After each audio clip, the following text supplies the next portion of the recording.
If you often lose your temper over small things, feel like you're constantly on edge, or get emotionally overwhelmed and angry when things don't go as planned, psychology has an explanation. It's not simply because you have a bad temper. It's likely because you've been through a lot of pain and disappointment. Over time, you've learned to use anger as a way to protect yourself. There's a psychological term called alexithymia, which describes a common personality trait, especially among our parents' generation. People with alexithymia struggle to process and express emotions in a healthy way. Their emotional reactions tend to be extreme. Even when their intentions are good, they find it difficult to have calm, constructive conversations. Their words often come out harsh and angry, and the closer the relationship, the worse their attitude may seem. Yet with strangers, they can appear calm, polite, even dependable. From a psychological perspective, this behavior often stems from how they were raised.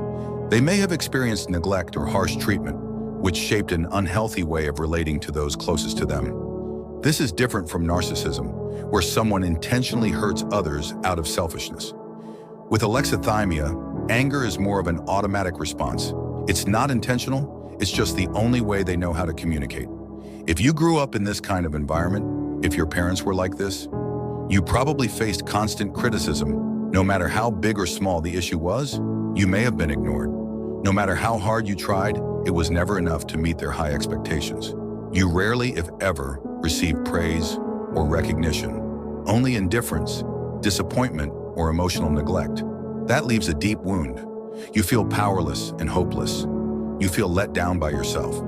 And it becomes incredibly difficult to love yourself.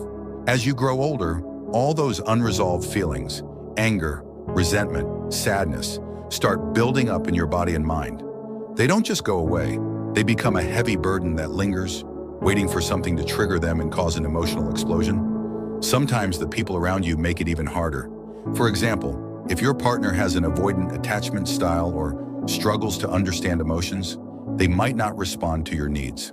In conflict, they may shut down or ignore you until you get angry. Over time, you may unconsciously learn to use anger as a tool to get a response from them. To regulate your emotions, you need to turn inward and go deep. Deep down inside you is a child who still carries all that pain, fear, and unmet need. Here's how you begin to heal. First, recognize your inner child. Acknowledge the wounded part of you. Understand that your anger is a defense mechanism, protecting those old wounds. Second, soothe the pain. Work on rebuilding your sense of safety, self-worth, and identity. Learn to give yourself the love and validation you've longed for.